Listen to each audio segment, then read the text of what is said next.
Velkommen til Bering House of Flower og designer Lasse Spangenberg.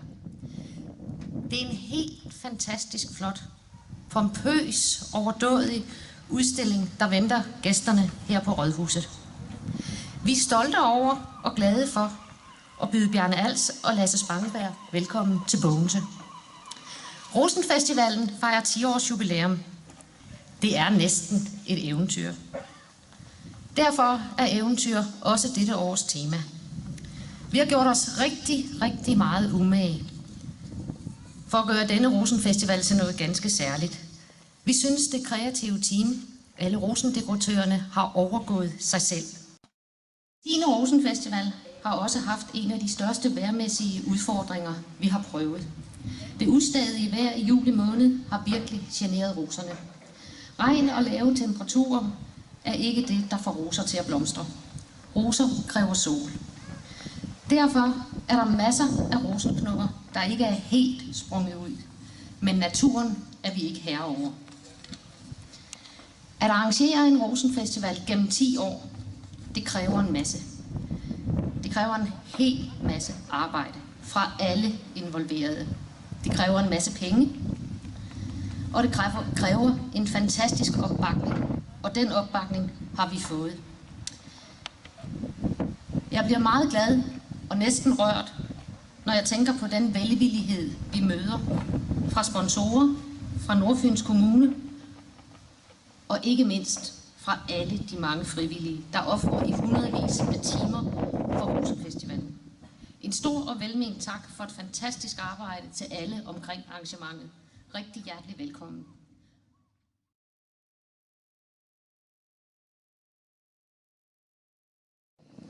Kære alle sammen, hjertelig velkommen.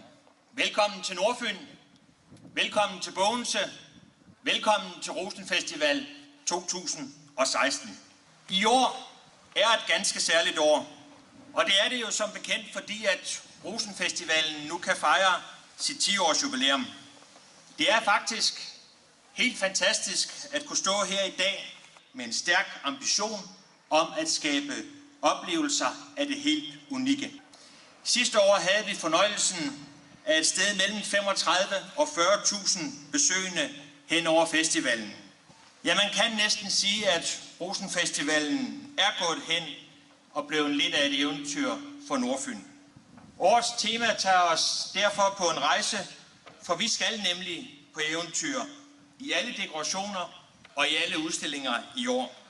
I år vil vi blandt andet kunne dekoratørerne mere end 100.000 rosenhoveder og potteroser til at udsmykke byen med.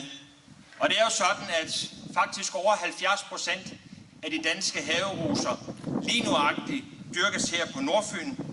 For i år kan I også opleve musik, udstillinger og fødevaremarked.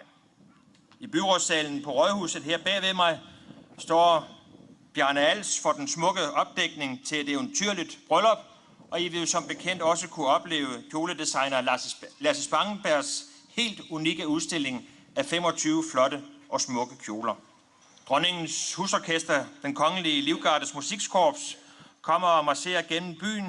De spiller herefter en koncert sammen med solist Paul Dissing og dirigent Børge Wagner, og det foregår alt sammen i HCA-boksen. Til slut skal lyde en rigtig stor, men til gengæld også velment tak til Rosenfestivalens bestyrelse.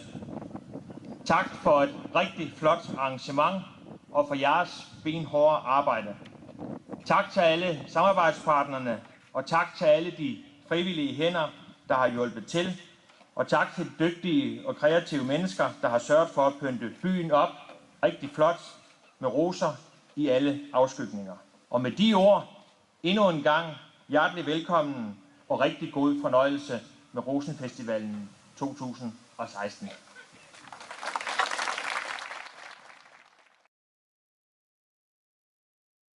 Dejlige Fyn, smukkeste Bogense. Det er med stolthed og en ære for mig at være en del af dette floristiske univers. Jeg med glæde i sind har fulgt opbygningen af og oplevet de mange frivillige ildsjæle, som har lagt et enormt arbejde i at få Bogense fra at være en stor klub i løbet af få dage, men med års forarbejde springe ud som den smukkeste rose. Jeg er sikker på, at alle gæster i løbet af de næste dage vil nyde byen, gæstfriheden og vigtigst overfloden af blomster, lige så meget som jeg. I mit virke ser jeg mange blomster hver dag, og jeg glædes derved. Jeg vil ønske, at alle kunne have det privilegie. Vi giver blomster for at glæde og trøste andre. Vi giver blomster for at ære andre. Vi køber blomster for at glæde os selv og for at smykke vores hjem op. Det var lige til hygge og til fest.